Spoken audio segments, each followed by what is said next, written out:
I'm Maurice, and these are 2024's greatest games, whose ability to enthrall an audience exists as storytelling spectacles, be rightfully recognized as love-laboured masterpieces, and successfully win over critics is nothing short of a miracle.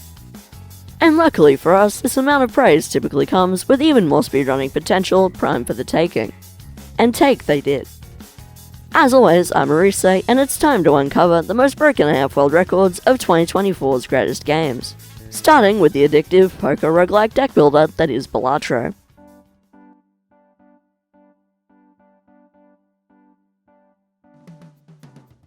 Released on the 20th of February this year, Balatro has become well known for its deceptively simple gameplay, defined by the seemingly endless possibilities found within the many mechanics of its 66 megabyte file size.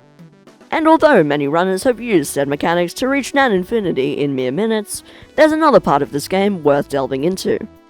Being the game's built-in challenges, of course. 20 additional trials with their own buffs and debuffs that range from trivial to borderline torture. Speaking of trivial, our first runner, Subbelev 2000, launches into the omelette with 5 egg jokers, starting the trend of skipping past the small and big blinds as he challenges the head and clears it with a full house flush and pair.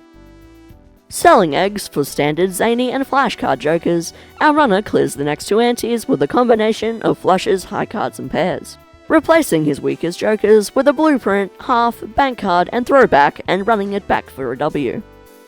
From here, the buffs quickly end with the introduction of 15-minute City, forcing the ride the bus and shortcut jokers without any aces, 3s and 2s to fuck with your deck's synergy. Despite this, our runner abuses the former and ignores the latter by playing high cards to stack on malt, ending up with an additional stuntman, holographic Fibonacci, negative gift card and foil throwback for an easy win. Things continue with Rich Get Richer, capping out chips at how much cash you have left. And honestly, this doesn't even matter, as our runner utilizes both low antes, a polychrome banner, throwback and bootstrap in tandem with a crafty, zany and riffraff joker to make up for it. Entering on a knife's edge, named after the ceremonial dagger that destroys the joker to the right and adds double its sell value to the mult.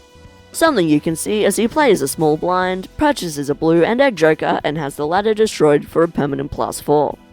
Repeating the process through an abstract, a negative crazy, a negative banner, and several fodder jokers, our runner ends up with a final dagger mold of +42 as he clears the Amber Acorn. As Subbelev 2000 trades his streak for fellow Balatro speedrunner Jard, said runner begins X-Ray Vision and Mad World, forcing 1 and 4 cards to be drawn upside down and replacing Blind Profit and Interest with Pareidolia and Business Card respectively, both of which we won't spend much time on because each debuff is pretty negligible. This trend of trivial trials continues into luxury attacks, which lowers hand size per $5 owned and non-perishable that makes all jokers eternal, leading both Subbelev and Jard to continue regardless through an abundance of godlike jokers and amazing shot pulls. Up against Medusa, Jard challenges both the Marble Joker and face cards replaced by their stone counterparts. Although this might come off as a shit situation, the 50 chips from each stone and the use of a bootstrap, polychrome 4 fingers, stone, negative delay gratification, and negative square is enough to capitalize on said stones. Oh, and he uses Mr. Bones to cover his ass, something that will continue across the remaining runs. Almost halfway is Double or Nothing, where amidst every card having a red seal re-triggering each one's effects, each card is immediately debuffed and therefore can't score chips.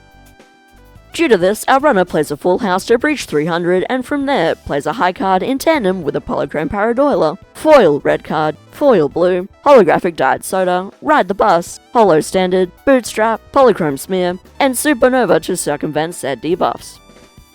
Number 11 is Typecast, which up until ante 4 goes as you'd expect until the ante right after, where all jokers become eternal and the remaining slots disappear. But thanks to a holo half, holo brainstorm, foil throwback, stuntman and blackboard setup, the remaining blast blinds are a breeze. Afterwards are challenges 12 through 16, which form the difficulty plateau that commonly occurs within individual level sets like Balatro's. And because of this, we might as well take this rapid fire. Inflation, the upside of a free credit card joker and the downside of prices rising by $1 per purchase. Bram Poker, Jokers can't be found in the shop's top row, causing them to only be found in buffoon packs. Fragile. Every single card is glass with the added bonus of 2 negative oops all sixes jokers, making the 25% chance of each card being destroyed a clean 100. And Blast Off. A combination of Constellation and Rocket jokers, the Planet Tycoon voucher that makes planets 4 times more common, and half the usual hands, discards, and joker slots. All of which are pretty much a breeze through the techniques, exploits, and ingenuity seen thus far. Bringing us back to reality for the game's 4th hardest challenge, 5-card draw. Here, Subwalev is cursed with a max hand size of 5 and a total of 5 hands, 6 discards, 7 joker slots, and 2 free jokers. Running into a hollow banner, trading for a blueprint, and reaching ante 4. Past this, he buys a Polychrome Chaos the Clown, and is given a walkie-talkie and faceless from a pop-up tag. Swapping said tag's jokers for a Polychrome Ice Cream and misprint, as he simply plays high cards for the dub. Entering Gold Needle, newcomer MMM Johnny meets the dollar per discard, 1 hand, 6 discard, and credit card casted 3rd hardest part of the game. Landing on a setup of blue, abstract, negative standard, blueprint, throwback, and acrobat jokers over the span of 4 antes. Second to last is Cruelty, where both small and big blinds give no rewards and only 3 joker slots are available, which in addition to Vagabond, Green, Banner, Blue, Stuntman, and Mr. Bones jokers, some tarot cards and some spectral packs allows him to succeed. And now we're finally here, the magnum opus, the big fucking kahuna. Jokerless, which is about as self-explanatory as you can get within Balatro. Within this gauntlet, both unfortunate runners and players are forced to exploit everything at their disposal apart from the game's main gimmick. Sorry Jimbo, you're no help here. To get around the notable lack of multipliers and chip additions, Subwalev attempts to create the perfect 4-of-a-kind king build, as their production rate of 10 chips is tied as the 2nd highest and 2nd easiest to calculate in the entire game. Thanks to this, tarot cards, card enhancements, and vouchers like these, the Mars Planet card, the Money Laundering Hermit, and several blue seals that all feed back into themselves to beat 7 consecutive antes and quadruple the final quota. Meaning that if we add all of these runs together, we get a final time of 1 hour, 7 minutes, and 49 seconds. Handing over to the perennial platforming perfection that is 2024's actual game of the year, Astro Bot.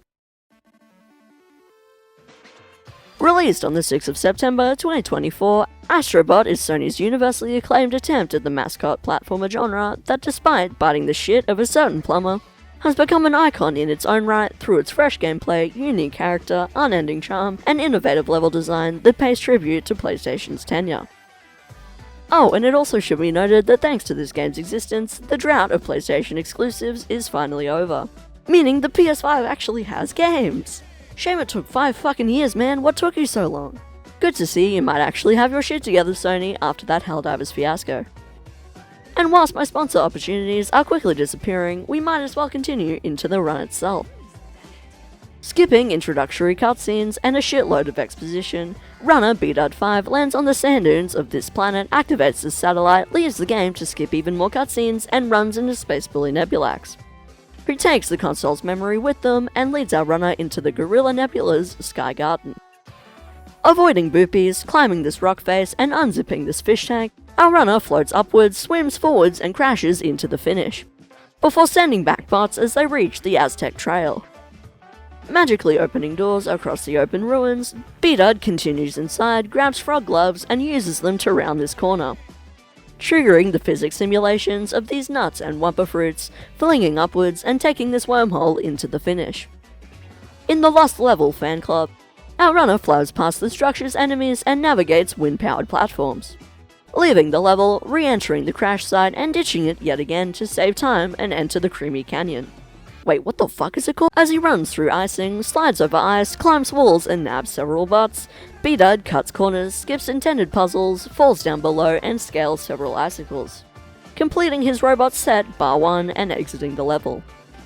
Flying into Construction Derby and encountering Mighty Chewy, BDUD navigates the scaffolding while saving boyos, throwing magnets, picking up the Bulldog Dash and using it to smash through glass and bounce throughout the entire level, unlocking the boss fight against said gorilla using half of his collected bots. Soaring into the Gorilla Alamo, He yet again flies through glass, encounters Chewie, and chases him throughout the surrounding cityscape. Afterwards, he enters the arena for realsies, repels moles, avoids the spell, and sends it back his way twice over. Kicking his shit in, enduring the stage split, smashing his teeth in, and hitting the G-spot at the back of his throat to destroy him. In Apes on a Loose, he channels the long-dead Ape Escape franchise to capture 10 of the baboon bastards, retrieving the mothership's memory and returning it to the crash site. Completing the memory's assembly and putting it back inside the console, B-Dud saves 9 bots as the satellite gets back up and running, taking him to the Tentacle system. Upon setting foot into Go-Go Archipelago, picking up the monkey climb and, well, climbing at 1,000,000 miles an hour, he swings upwards and uses this hold to clip through the wall, taking the secret exit into last level Lightbulb Limbo. Ignoring the level's flashlights, he instead navigates these invisible platforms with ease, obliterates enemies, and takes both Dante and Kane with him, before breaking out his mouse and using its shrink-powered platform and rescue more bots from cages, buildings, trees, and behind this wall. Inside the wormy passage, B-Dud is reunited with the frog gloves as he slides into a geode-infested cave, using mushrooms to reach bots, swinging upwards, defeating worms, and slingshotting forwards, finally finishing the last of his collection, smashing into the finish and unlocking the Wako Taco boss battle for 60 of 78. Navigating the beachside ruins in much of the same way he just did, B-Dud encounters said octopus, boxes his gloves off, breaks off his mask, punches him in the eyes, and sends him flying into an early grave, leading him into Bot of War. Armed with the Leviathan axe, our runner ventures into the Fimbulwinter, nabs Angrboda, Thrud, and Valkyrie, breaks out Jormungandr for Thor, nabs Mimir from a Raven, and finds both Brock and Sindri behind this bridge and in this chest, freezing geysers and flinging Nidhogg into the ice to retrieve and reinstall the solid-state drive. Smashing open the path ahead and swinging towards it, B-Dud reaches 94 bots, enters the Serpent Starway, and gets the ball rolling with the VR headset of Slow-Mo Casino, navigating the slow-mo madness both inside and outside as you would in a normal playthrough, and setting off into the Japanese onsen of Bathhouse Battle. Becoming a sponge, filling up with water and blowing through the level in his puffed-up form, our runner takes unintended corners, lands 7 bots, and avoids the lava as he ends up in Free Big Brother, breaking his shackles, freeing those in the shadow of the Colossus, and scaling the shell with said automaton's help. Picking up Trapped in Time's chicken jetpack, B-Dud climbs the coloured sand, uses the chicken to his advantage, both inside and outside the mountain on several occasions, and shoots to the other side of the timepiece, leaving and taking 100 of his 122 bots into the Lady Venomara boss fight. As he scales the structure and its penultimate tower to reach its battlefield, our runner avoids her acid, breaks Bangles over the span of 2 turns, punches them in the face, and pulls their tongue to fly outside, riding the Cobra to kick it in the face yet again, and ending up in the uncharted territory of Dude raiding.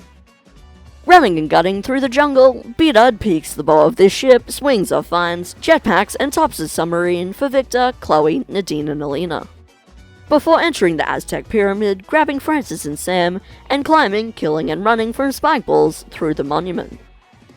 Ascending the vines holding the mothership's GPU, B-Dud encounters Chief Kawa, dodges his lasers, leads him outside as the structure crushes him, and retrieves the graphics processing unit from its clutches.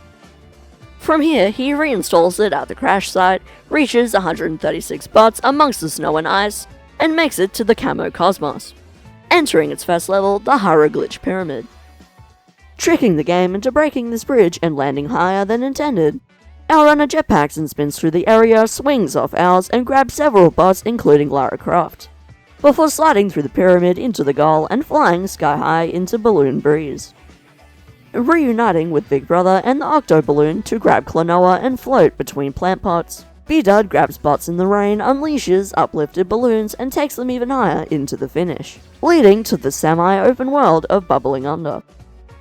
Obtaining the penguin from this anemone, our runner continues swimming at high speeds into the wide open area, nabbing Octodad, being eeled for Palicos, and ditching the level for Spooky Time. Pausing time to save guys and avoid the knives of several ghosts, Chris Redding and Jill Valentine are quickly added to the total as these invisible platforms are traversed as intended, meaning he can dodge even more silverware and climb walls into the finish. Now that it's time for Mecha Leon, he unlocks his boss fight for 150 of 162 bots, allowing him to freeze time once more to reach the arena and encounter the invisible bastard. As he becomes visible, has his lackeys lasered to death, changes places, wins momentarily to skip an attack, moves once more, and fucking dies. Entering the bright and colourful world of Going Loco, B-Dud channels his inner ball form straight out of Loco Roco, and grabs the game's many characters whilst having a ball through the level's many 2D and 3D segments, finding the mothership's fan and putting it right back where it came.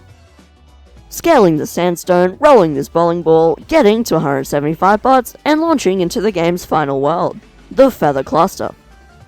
Inside Genie of the Lamp, our runner floats through the oasis and robs the lamp to awaken the genie in question, triggering a sandstorm, platforming through it with a bulldog boost at his disposal, playing baseball with him, and slamming him back into their lamp. Rolling into Frozen Meal, using a fence skip to grab several bots and skating on ice. He crosses flying icebergs, encounters Big Frosty, and dismantles him in seconds, before reaching Lunar Solar, destroying its infrastructure, rotating the level, taking names and bots with this light bulb, flipping it back the other way, and leaving halfway through. As he jets across islands suspended in space and grinds glowing rails through orbital blitz, B-Dud chases down the goal whilst taking on high-tech space stations, launching upwards with the chicken, catching up to the Uber foe, and moving on to Falcon McFly. Unlocking the power of ground pounds with the iron suit, our runner flies onto the bird himself, uses said ground pounds to flip him over, breaks his helmet, and straight up kills him, moving to machine learning and completing the Horizon-themed level as intended. Cleaning Nebulax's graffiti off the mothership's outer shell and screwing it into place, the PS5 is finally in working order just in time for the appearance of Nebulax himself, whose possession of the CPU kid forces B-Dud to launch the console right after them. Defeating aliens through the auto-scroller in front of him, our runner channels the power of PlayStation's entire console history, reaches Nebulax proper, and challenges him as the game's final boss, using the power of magnets, boosting, and a monkey to chuck shrapnel, dodge sword slashes, throw bullets, free the CPU, and land the final hit on the space bully himself. Meaning our runner B-Dud can complete 2024's Game of the Year Astro Bot with a final time of 2 hours, 8 minutes, and 57 seconds.